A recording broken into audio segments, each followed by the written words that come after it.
The Cloud Pavilion by Laura Jo Rowland. Chapter 16. The sound of children laughing enlivened the private chambers of Sano's estate. In the main room, Raiko chatted with her friend Midori, who was Hirata's wife.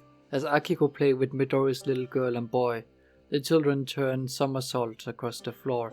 Servant cleared away the remains of the evening meal. "Take it easy," Midori cautioned the children good-naturedly. "You'll get dizzy and then you'll throw up." Masahiro lay on his stomach beneath the lantern, writing lessons assigned by his tutor. Reiko peeked over his shoulder.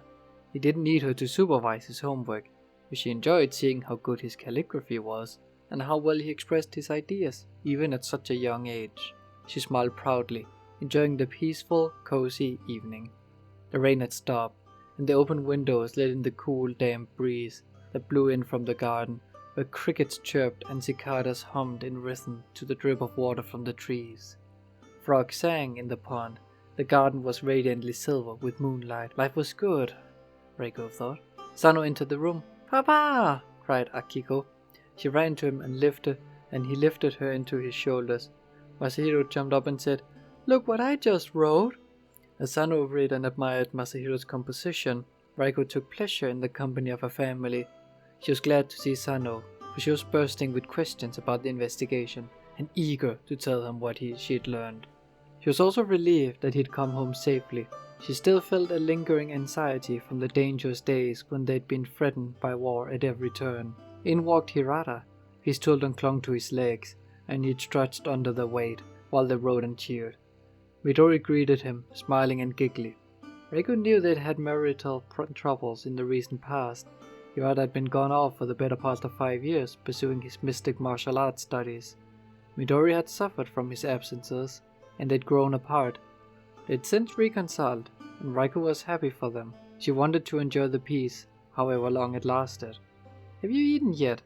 Are you hungry?" she asked Sano and Hirata. "I forgot to eat. I was so busy," Sano confessed. "Same here," Hirata said. "Oh, you men," Midori chided. "If it weren't for us, you'd starve to death." Reiko ordered the servants to bring food. She made hot tea on the charcoal brazier and served cups to Sano and Hirata. "Any luck?" Sano asked Hirata. Midori glanced at Reiko. Both women knew that talk about serious subjects were coming, and they didn't want the children to hear. "It's time for us to go," Midori said. Her children groaned and protested. Hirata said, "I'll be home soon, and I'll tuck you to bed." "Come along," Midori said, and they departed with her family. The nurse led Akiko away. Masahiro picked up his things and followed without argument. Reiko was surprised. He'd been so interested in investigation that she'd expected him to beg for her and Sano to allow him to stay and hear about it. She hoped he was outgrowing his penchant for detective work. "Don't keep me in suspense," she said to Sano and Hirata. "What happened?" "I went to see Jirocho," said Hirata. "The gangster?"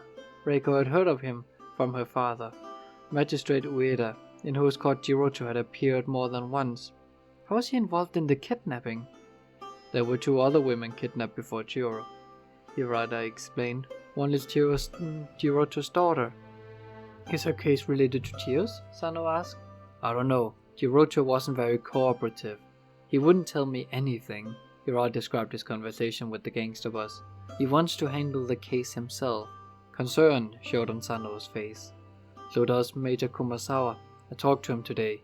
He's not happy with my investigation. 2 other crimes that we don't know for sure are related." Reiko was offended that Sano's uncle would criticize Sano's work, to ask a favor after all these years of family estrangement, then object to how it was carried out. But Reiko kept her silent. She didn't want to fan the fire that was obviously heating up between Major Kumasawa and her husband. "Did you have any better luck with Fumiko?" Sano asked. "Even worse," Hirata reported, that her father had thrown the girl out and she was living in the marketplace. "That's awful!" Reiko exclaimed. All day she'd felt bad for Chiyo. Now she deplored the young girl's life had been destroyed. Which was crueler, the rapist or society? When I tried to talk to her, she tried to stab me and then ran away. Hirata sounded rueful. "But I did turn up a witness. The man who found her by Shinobasu Pond. He heard an ox cart." Sano nodded, gratified. Maybe it was the same one that transported Chiyo. Speaking of ox carts, Detective Marume said as he strode into the room with Fukita, we went to the stable. The man in charge says there weren't any ox carts assigned to work in Asakusa on the day we found Chio there, or on the day she was kidnapped. Whoever drove that ox cart, he wasn't there on legitimate business, Fukita said. We spent the rest of the day trying to track down drivers who hadn't been where they were supposed to, Marume said. But he turned up his empty palms. Maybe we can narrow down the search, Sano said. Hirata-san, did you get a description of the driver who was seen near Shinobasu Pond? No, the witness didn't see him, but he said it could be someone who'd been working in the vicinity. A fellow about 25 years old, with 2 teeth missing. Sano frowned as he drank his tea and pondered. But that's good news, isn't it? Raiko said. Now we have an idea of whom to look for. The problem is, I got a description of a subject too, Sano said. Her mind doesn't match Hirata-san's. He told of his trip to Sojo Temple. Raiko was aghast to learn that the third victim had been an elderly nun. My suspect is a big, muscular man in his 30s, with a shaved head, an unshaven face, and a scab on his cheekbone. The novice who saw him outside the convent didn't mention any missing teeth. We could have 2 or 3 different criminals, Hirata agreed. What did the nun say? Nothing, unfortunately. Sano explained that she was apparently so distraught that all she did was pray. At least Chio was still at her wits, Raiko thought. But that was a mixed blessing. Chio couldn't escape her misery by withdrawing into religion. Sano asked Raiko, did you learn anything from Chio? Raiko felt his hope. Sorry, I have little to report. She told him about the man at the shrine who called to Chio for help. Chio doesn't remember actually seeing the man. She does remember what he did to her. Raiko described the bites on Chio's breasts, how the man had suckled on her and called her dearest mother, beloved mother, and the threat she'd made against Chio and her baby. Sano shook his head in horror and disbelief. Chio didn't see him while all that was happening? No, I think he wore a mask. Raiko explained about the demonic face and the clouds Chio had seen, or imagined. It sounded like she was drugged, Sano said. That's what I've thought, Raiko said. When the mind is disturbed, it can play tricks on itself, with or without drugs, Hirata suggested. By the way, Chio is still at her father's house. Her husband has cast her off, Reiko explained. Sano looked disturbed, but not surprised, as if she hasn't suffered enough already. Setting down his tea bowl, he added, we'd covered a lot of ground, but we only have an ox cart that might or might not be involved. Descriptions of 2 suspects, who might or might not be the culprits in any of the kidnappings. I started a search for mine, Hirata said. So did I, Sano said. I sent my whole army out on the street to post notices and circulate my suspect's description. I hope it works. But Raiko knew how many men among Ito's million people probably fit those descriptions. Personal regret weighed upon her.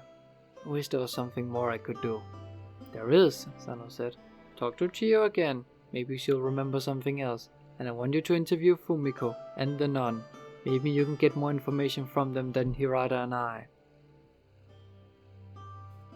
The Cloud Pavilion by Laura Jo Rowland. Chapter 17. For a brief moment, when the sun ascended over the hills outside Ito, the rooftops of the city gleamed bright as gold. Then clouds rolled down from the hills, chasing and overtaking the rays of the sun. Ito was cloaked in a silvery mist. Inside Sano's estate, Sano and Masahiro knelt opposite one another, some 10 paces apart, in a shadowed courtyard. Each wore white martial arts practice clothes, his hand on the long sword at his waist. They sat perfectly still, their expressions serene yet alert. Sano drew his sword. In one fluid motion, he whipped his blade out of his scabbard, leaped to his feet, and lunged. Masahiro followed suit. They slashed at each other. They parried and whirled, attacked and counterattacked. Their wooden blades never touched, never made contact with their bodies. At last they retreated, sheathed their swords, and bowed. Your form is improving, Sano said, but you were slower than usual. Masahiro hung his head. I'm sorry, father. Sano disliked criticizing his son. That was why he had hired a tutor to teach Masahiro. He remembered his own childhood, when his father had taught him swordsmanship, and how much his father's constant, merciless tongue lashings had hurt. He and Masahiro enjoyed practicing together. It was their special time to share during his busy day. But Sano couldn't ignore his son's faults. Uncorrected, they might be the death of Masahiro someday. His own father's stern discipline was the reason Sano had fought and lived to fight again. "You weren't paying attention," Sano said. "If this had been a real combat, you'd be dead." "Yes, father, I know," Masahiro said, chastened. Sano was concerned because Masahiro usually took martial arts practice very seriously. He knew better than other children how crucial good fighting skills were. "What's the matter?" Sano said. "Nothing," Masahiro said with a haste that aroused Sano's suspicion. "Is something on your mind?" Masahiro fidgeted with the hilt of his sword. No? The gate opened, and Detective Fukita and Marume appeared. "Please excuse the interruption. There's good news," Fukita said. Can I go now, father?" Masahiro said. Sano studied his son's eager, nervous face. Masahiro was normally enthusiastic about their sessions and reluctant for them to end. His behavior today puzzled Sano. But Sano said, "Alright," and didn't press for an explanation. His own father had made him practice for hours every single day. He'd often wished for time off to play with other children, wander the city and see the sights, or simply do nothing. Masahiro hurried off. Sano said to the detectives, "What is it?" "We just went back to the ox cart stables," Fukita said. "We asked the boss if any drivers fit your description of the man from the convent. He knew of one." Hopeful excitement rose in Sano. "Good work! Where is he? Have you arrested him?" "Not yet," Fukita said. "He's working right near our doorstep," Marume said. "We thought you'd like to be in on the action."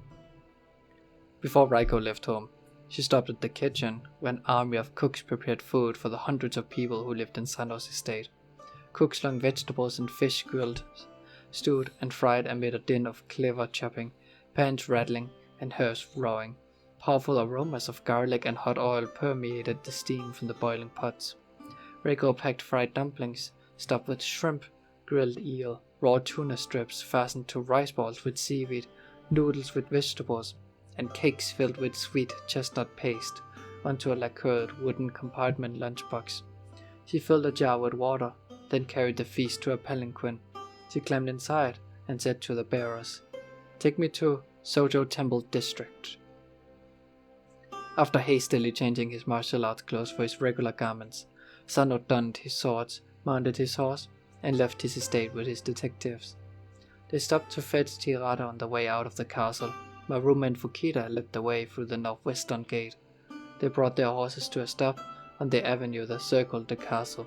The avenue separated Edo Castle from the daimyo district, where the feudal lords and their thousands of retainers lived in vast compounds. Traffic that consisted mainly of samurai on horseback avoided the roadside by the castle, where piles of rock, scrap lumber, and dirt overflowed into the street. Sano looked up at the construction site.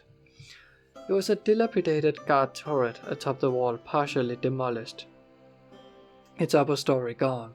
Laborers hacked the remains with pickaxes.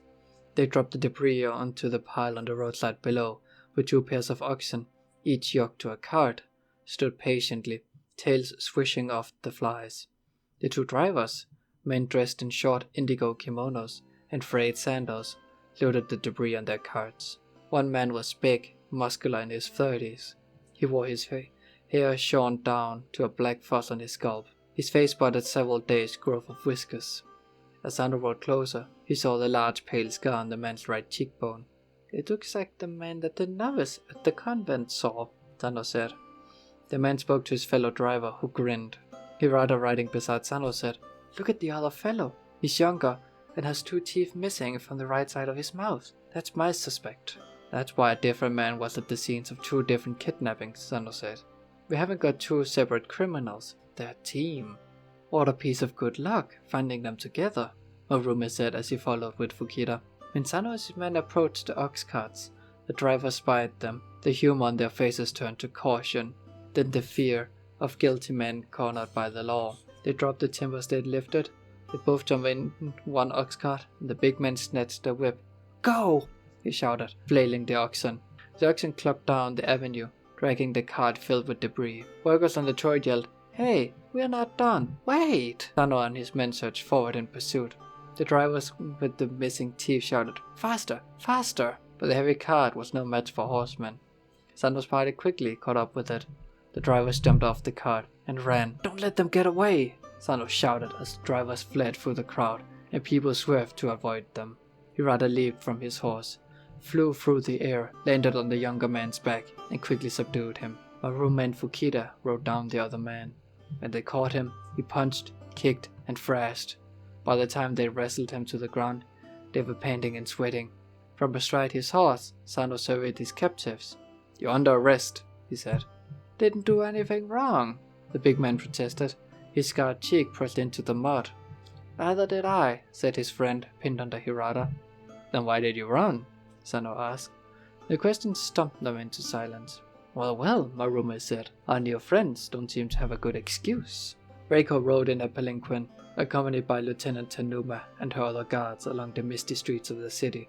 Peasants on their way to work avoided soldiers on patrol. Peddlers selling water, tea, baskets, and other merchandise hawked their wares. Neighborhood gates slowed the cross of traffic. Shopkeepers arranged their goods on the roadside to catch customers' eyes. At the approach to Shodo district, pilgrims streamed towards the temple, while priests, monks, and nuns headed out to the city to beg. Reiko found the marketplace already crowded, with the children out in full force. They'd emerged from the alleys where they slept at night. Ravenous, they begged at the food stalls. Reiko was sad for the ragged, dirty boys and girls. She wished she could adopt them all. In fact, she had once adopted an orphan, the son of a woman who had been murdered, but hadn't been entirely successful. The boy's nature had been so affected by painful experiences, he had not warmed to Reiko, despite her attempts to give him a good home. He shunned people, preferring to work in the stables with the horses. He would be an excellent groom someday, able to earn his living, if not overcome his past. Now Reiko watched for a 12-year-old girl in green and white kimono. Maybe today she could help another child in trouble. Dogs barked. Reiko put her head out of the window and saw up the road a pack of big, mangy black and brown hounds. They growled and lunged something in their midst. Feral dogs were plentiful in Edo. They came from the daimyo estates. When in the past they'd been bred for hunting, but the shogun, devout Buddhist, had enacted laws that protected animals, forbade hunting, and prohibited killing or hurting dogs. He'd been born in the year of the dog, and he believed that if he protected dogs, the gods would grant him an heir. The result was that the dogs proliferated unchecked. The daimyo still kept them as watchdogs, and when too many litters were born, he couldn't drown the puppies because the penalty for killing a dog was death. Samurai could no longer use dogs to test the sword, and when the dogs were simply turned out to fend for themselves. They roved in packs, approaching and competing for food. They befouled the city and posed a danger to all, and too often their victims were the helpless children. Among the dogs now, gathered in the marketplace, Reiko spied a flash of green from a kimono worn by a girl who'd fallen on the ground. She cringed as the dog snapped at her. "Stop!" Reiko cried to the bears. The moment they set her down, she was out the door. She called, "Lieutenant Tanuma, save that girl!" He and two other guards jumped off their horses, shouting and waving their swords. They chased the dogs away. People nearby paid scant notice. The public had learned not to get involved in dog attacks. Nobody wanted to hurt a dog and be arrested and executed. Reiko hurried over to the girl, who scrambled to her feet. Near her lay a half-eaten fish that she and the dogs had been fighting over. "Fumiko-san, are you alright?" Reiko said. The girl started at the sound of her name. The fright on her dirty face turned to scowling distrust. "Who are you?" "My name is Reiko. I'm the wife of Chamberlain Sano." Reiko extended her hand. "I want to help you." Fumiko recalled. "Don't touch me!" Her voice was gruff, boyish. "Leave me alone." She turned to run. "Don't let her get away," Reiko ordered her guards. Lieutenant Tanuma put out his hand to grab the girl. The other men surrounded her. Reiko warned, "Look out, she's got a knife!" Just as Fumiko slashed at Tanuma, he jerked his hand back. Fumiko cowered within the circle formed by the guards, and Reiko as terrified of them as she'd been of the dogs. "Shall I take the knife away from her?" Tanuma asked. "No. Wait." Reiko ran to the palanquin and fetched the lunchbox. She opened the lid and shoved the contents for Fumiko. "I brought this for you. You want it?" Her eyes glazed with hunger. Fumiko breathed through her open mouth as she stared at the food. "Put your knife away and come and sit with me inside my palanquin," Reiko said, "and I'll give it all to you." Fumiko hesitated. Reiko read in her gaze the fear of what might happen if she put herself in the hands of a stranger. "What do you want?" she asked. Just to talk," she answered. Chapter 18. Fumiko tucked her knife under her sash, climbed into the palanquin with Reiko, and fell upon the food. She crammed fish, rice, dumplings, noodles, and cakes into her mouth. She gulped and slurped, hardly bothering to chew. It was like watching a wild animal feed. In the close confines of the palanquin, Reiko could smell Fumiko's stench of urine and unwashed hair and body. Fumiko ate and ate until the lunchbox was empty. She washed the food down with the water from the jar Reiko had brought. Then she lunged for the door. Reiko held it closed. "We'll talk first." "Let me out or I'll kill you." Fumiko reached for the knife. Reiko grabbed Fumiko's wrist. He was skin and bone, thin and fragile. "Let me go," Fumiko cried. As she struggled to pull free, their gazes met, and something unspoken passed between them. Maybe it was a sudden realization that they were both women, and in unusual circumstances. Fumiko, the gangster's daughter, would become a wild, starving street child. Reiko, the samurai lady who ventured outside her own society to befriend an outcast. Maybe they had more in common that both of them recognized. Fumiko stopped fighting. When Reiko let go of her wrist, she scowled, but she stayed. "Talk about what?" Fumiko said. "You're kidnapping," Reiko said. Now Fumiko looked surprised. "How do you know about that?" "A friend of mine heard it from the police." "The police?" Fumiko glanced out the window in sudden fright, as if she suspected a trap. We don't want them in our business." "We" meant her father's gangster clan, Reiko supposed. Not all the police were in cahoots with Jirocho, and he undoubtedly steered clear of those who tried to enforce the law. "Don't worry, I didn't bring the police. They only knew about the kidnapping because your father reported it to them." "My father?" Hope appeared on Fumiko's face, breaking through her distrust like the sun through clouds. Did he send you?" He sounded puzzled, but eager. Reiko realized that Fumiko thought Jirocho had sent the Chamberlain's wife to rescue her, as improbable as that would be. Hating to disappoint the girl, she said, "No, I'm sorry," and watched Fumiko's expressions turn woeful. "My husband sent me. He and I want to catch the person who kidnapped you." Fumiko frowned, her suspicion renewed. "Why?" "Because he hurt you," Reiko said. She didn't mention Sano's cousin and the nun who'd also been kidnapped. She didn't want Fumiko to think she only cared about them. She also felt an affection for this savage little girl. "He should be punished." "If I ever see him again, I'll kill him myself," Fumiko said. "That's the way we do things. We don't wait for other people to get revenge for us." Reiko began to wonder what kind of life Fumiko had led within the gangster clan. Maybe she'd been wild and violent even before she'd been disowned. "Still, I want to help you," Reiko said. "Tell me about the man who kidnapped you. What did he look like?" Confusion shadowed Fumiko's face. She pressed her lips together. "You don't remember, do you?" Reiko said gently. When Fumiko remained silent, Reiko said, "Tell me what happened." Fumiko bowed her head and mumbled through the tangled hair that fell over her face. "No, I was at Shinobasu Pond feeding the fish. After that it's all mixed up in my head. There was a little monkey." Confused, Reiko said, "A monkey? Where?" "A man had it on a leash. He said that if I came with him, he would let me play with it." "Who was he?" "I don't remember," Fumiko sighed. The kidnapper had used the monkey as a bait for the girl, Reiko deduced. Fumiko must have gone with him, perhaps to an ox cart, in which he'd carried her away. This was a different ploy than Chio's kidnapper had used. Reiko considered the disturbing idea that there were two rapists, possibly three. "I was playing ball with the monkey," Fumiko said. "Then I woke up, and it was gone. Everything was gone." The puzzlement she must have felt sounded in her voice. "I was someplace that was filled with clouds." That did match Chio's story. "Was the man there?" Reiko asked. Fumiko nodded. "But you didn't see him?" "No, because of the clouds." "What did he do?" Reiko asked. She expected Fumiko to be so overcome with shame that she couldn't bear to tell a tale. But Fumiko spoke with a startling matter-of-factness. "He poured me all over. He put his finger in my mouth for me to suck." Reiko remembered that Jirocho ran illegal brothels. Perhaps Fumiko hadn't seen sex there, between the male customers and girls as young as herself. "I tried to fight him off, but I couldn't move," Fumiko said. "I screamed and cursed at him. He called me a naughty girl. He spanked my behind until I cried. Then he shoved himself into me and did it." Reiko was disturbed, and not only by what Fumiko had suffered. The man in Fumiko's case seemed to have different taste in women and sexual practices than the one in Chio's. Still, Raiko believed that Ji and Fumiko had been both drugged. Maybe their minds had been affected, and that explained the discrepancies. But despite the similarities in the stories, Raiko couldn't dismiss the possibility that there were more than one rapist. That's all I remember, Fumiko said. The next thing I knew, I was lying on the ground beside Shinobasu Pond. The man hit your face, didn't he? Raiko said. Although loath to make Fumiko dwell on bad experiences, she must probe the girl's memories for information about the criminal.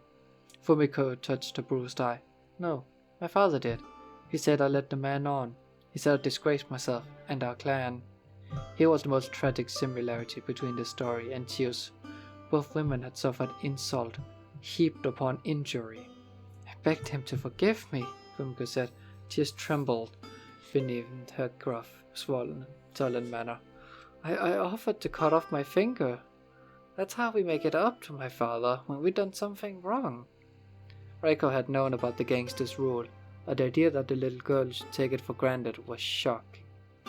But my father wouldn't listen, Fumiko said. He threw me out. In that moment, Raiko hated Fumiko's father and Chio's husband as much as she hated the man, or men, who had assaulted the women. I'm sorry about what happened to you. It wasn't your fault. No matter what anybody says, you're a brave, good girl. I want you to know that my husband will catch the man who hurt you. But even as she spoke, Raiko remembered that Sano's objective was to punish the man who'd kidnapped and raped his cousin. If a different man had kidnapped Fumiko, would Sano avenge her? He had enough else to do. Raiko made a private vow that if Sano didn't deliver Fumiko's rapist to justice, then she herself would. In the meantime, she could offer Fumiko other assistance. For now, you're coming with me, she said, then called to her bearers. Let's go. They hoisted the beams of the palanquin to their shoulders. The vehicle began moving. Fumiko looked aghast. Go where? To my house, Raiko said. Inside Edo Castle. I can't, Fumiko protested. Raiko thought the girl must be afraid of strange place. Yes, you can, she said soothingly. I'll give you as much food as you want, clean clothes, and a nice place to sleep. You'll be quite comfortable. Please stop, Fumiko said as the bears carried her and Raiko past the market stalls. I can't leave. Bewildered, Raiko said. Here you have to sleep outdoors. You have to eat garbage. Why do you want to stay? My father knows I'm here. Fumiko was frantic. He's gangsters. They've seen me. If I go someplace else, he won't be able to find me. Why would he want to? Raiko asked. He threw you out. After he thinks I've been punished enough, he'll take me back. Fumiko sounded desperate to believe it. I'll send word to your father that you're at my house, so he'll know to look for you there. He might not like that. He might get angrier. You were just attacked by dogs, Raiko reminded Fumiko. You might not be safe next time. You might not survive until your father decides to bring you home. Fumiko flapped her hands as to ward off Raiko's logic. I'm not going with you. Here's where I belong. She picked up the empty lunchbox and hurled it at Raiko. Raiko flung up her arms. Fumiko bounded out the door. Wait, Fumiko, stop! Raiko cried. The girl ran away into the marketplace, where the throngs absorbed her. Lieutenant Tanuma called. Should I go after her later, Raiko? No, don't. Sighing, Raiko closed the door of the palanquin. She wouldn't force Fumiko to accept shelter against her will. Perhaps Fumiko was right in her belief that Jirocho would relent, and when he came to fetch her, she had better be here, or he would change his mind. Raiko didn't understand gangsters well enough to know otherwise, and she had another task to perform for Sano. Take me to Keiichi Convent, she called to her escort. Maybe I'll better luck with the nun. Chamberlain Yanigasawa's estate was one of the many inside the quarter within Edo Castle, where the shogun's top officials lived. Guards opened its gates, and out came Yanigasawa, his son Yoritomo, and the guards, all on horseback. Clad in rain hats and capes, they rode down the street amid mounted soldiers, going in the same direction. One soldier wasn't really a soldier. The face under his helmet belonged to Toda Ikkyo. As he followed Yanigasawa and Yoritomo, they didn't notice him. Neither they, nor Toda, noticed the boy riding a pony, trailing in their wake. Masahiro wore, in addition to the rain cape and hat that hid his face and clothes, a flag bearing the Tokugawa crest and a pole attached to his back. He carried a leather sack of bamboo scrolls containers. The flag, sack, and scrolls were the standard equipment of messenger boys. He borrowed them from Father's office. He hoped Father wouldn't mind. The scrolls containers were empty. They were part of his disguise. He got an idea for the disguise from Mother. She sometimes dressed as a servant, the better to avoid attention when she went outside investigating. Masahiro had also taken a hint from the spy who had come to visit Father last night. Under the scrolls in his sack were a spare hat and jacket. As he trailed Yanagisawa, Yoritomo on their processions along the stone-walled passages that went downhill through the castle. His heart beat fast with excitement. This was his first day as a real detective. He meant to find out what Yanagisawa was up to. The procession stopped at a checkpoint, 2 gates that led in and out of a square. Enclosure designed to trap invading enemies during the war. In peacetime, the guards merely eyed the folks who came by and let them pass. Yanagisawa rode through with his party. Masahiro waited impatiently, stuck behind the people who blocked his view. He mustn't lose track of Yanagisawa. He worried about whether his disguise would pass inspection. Would the guards notice that he was too young to be a messenger? He drew himself up to full height, held his breath, and silently prayed. The guards let him through without a second glance. Relieved, Masahiro hurriedly rode after Yanagisawa, but as they approached the castle's main gate, he felt serious qualms. He'd never gone outside the castle by himself. Father and Mother said it was too dangerous. He didn't want to admit that he was afraid to go out, but he was. The city was a big place, filled with scary people. Masahiro carried a dagger hidden beneath his cape. But what if he got attacked by someone too big and strong for him to fight? He also worried about what would happen when Father and Mother found out he'd broken their rule. Ahead loomed the gate. Masahiro saw Yanagisawa procession riding through the portals. What should he do? He drew a deep breath. For courage, and followed Yanagisawa. Tonight, when he told Father and Mother what he'd learned about Yanagisawa, they would be so proud of him that they wouldn't be angry. Inside the bedchamber at the convent, 2 novices held the nun Tengu-in, who sat on a futon atop a wooden pallet. Another novice spooned miso soup into her mouth. The old woman struggled weakly, spat, and whispered prayers. It won't do you any good to talk to her, the abbess said, standing in the doorway with Reiko. See for yourself. Reiko watched with dismay as Tengu-in coughed and retched, while the novices poured water into her. The force feeding seemed like torture, but it had probably kept the nun alive. I must try, Reiko said. She walked towards Tengu-in across the big room where the other nuns slept at night, and the pallets laid out in a row. The abbess and the novices bowed and left. Tengu-in lay on her bed, eyes closed, exhausted. In the misty daylight that shone through the paper window panes, she looked like a corpse. Her face was sunken, her skin so thin that the spidery blue veins pulsed through at her. Her skeletal hands clutched a rosary of round brown jade beads strung on a thick leather cord. Tengu-in, Reiko said, kneeling beside her. Can you hear me? The nun's lips formed silent prayers. Her fingers counted beads. Chio and Fumiko seemed well off compared to her. At least they were more physically and mentally sound, no matter how they'd been treated. I'm sorry to bother you, Reiko said, but my husband sent me to talk to you. He's temple in Sano. He came here yesterday. Do you remember? Tengu-in didn't answer. She continued her wordless prayer, as if her fingers slipped beads along the cord. I need to know what happened to you when you were kidnapped, Reiko persisted. Maybe if you tell me, you feel better. No response came. Reiko tried a different tack. 2 other women besides you had been kidnapped and attacked. My husband and I think it was the same man. Although Reiko wasn't so sure after hearing Fumiko's story and comparing it to Chio's. We want to catch him. You may be the only person who can help us. Can you try for their sake as well as your own? A moment passed, and the nun seemed unaware of Reiko's presence. Reiko had the eerie feeling that she was alone.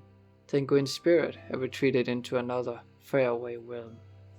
How could Reiko bridge the distance? I'll tell you what I think happened. Can you give me some sign whether I'm right? It was like talking to yourself, but she began to recite the story she'd learned from Sano. You went to the main temple that day. with the novices. You couldn't keep up with him. He left you behind. That's when he came and took you. Did Tenguin stiffen with anxiety? Reiko wondered if it was only her imagination. He pretended he was hurt, and he asked for your help, Reiko suggested, recalling the ploy that had lured Chio. Tenguin's expression of stoic suffering didn't alter. He had a pet monkey? He said he would let you play with it, if you went with him. Even as she spoke, Reiko knew that although the monkey trick had worked for Fumiko, it wouldn't have for an old woman, and the kidnappers were smart. A hoarse whisper came from the nun. Her eyes opened, filmy, blank, the lids crusted. They gazed at nothing. What did you say? Reiko kept her voice gentle. She hid her excitement. Place of relief, whispered Tenguin. That was the polite term for the privy. Do you need to go? Reiko asked. Tenguin's lips moved, and for a moment Reiko thought she'd resume praying, but her words were audible now, although barely. Reiko leaned closer to hear. I went to the place of relief, she said. I was inside. He opened the door. Reiko realized that she was talking about the day she'd been kidnapped. Finally, her silence had been broken. Reiko didn't know why. Perhaps the time had simply come. She pictured Tenguin crouched over the hole inside the public privy in the temple grounds, and the door opening. The kidnapper had cornered the helpless old woman there. Who was he? Reiko asked urgently. Tenguin's head rolled from side to side on the pillow. Was he a big man with a shaved head and a scab on his cheek? I don't know. If he wasn't the suspect sighted outside the convent, maybe he was the one Hirada's witness had seen by Shinobasu Pond. Did he have teeth missing? Couldn't see, whispered Tenguin. The light. The daylight was behind the man must have left his features in shadow. What happened next? Reiko asked. The nun's gaze shifted rapidly. Her eyelids lowered. Then you woke up, Reiko prompted, anxious to prevent Tenguin from withdrawing beyond her reach. You were in a place filled with clouds. Clouds, Tenguin echoed in a voice like a vine sighing. Couldn't move. The man was there. A low, fearful whimper resonated through Tenguin. Her body quaked. He nursed at your breast, Reiko suggested. He called you dearest mother and beloved mother. Again Tenguin's head tossed. Reiko ventured. He forced you to suck on him. He said you were naughty and beat you. Tenguin mumbled something Reiko couldn't hear. What was that? Pray, whispered Tenguin. He made me pray while he had me. Her voice rose to a loud, shrill pitch. Namo Amida Butsu, Namo Amida Butsu. I trust in the Buddha of immeasurable light.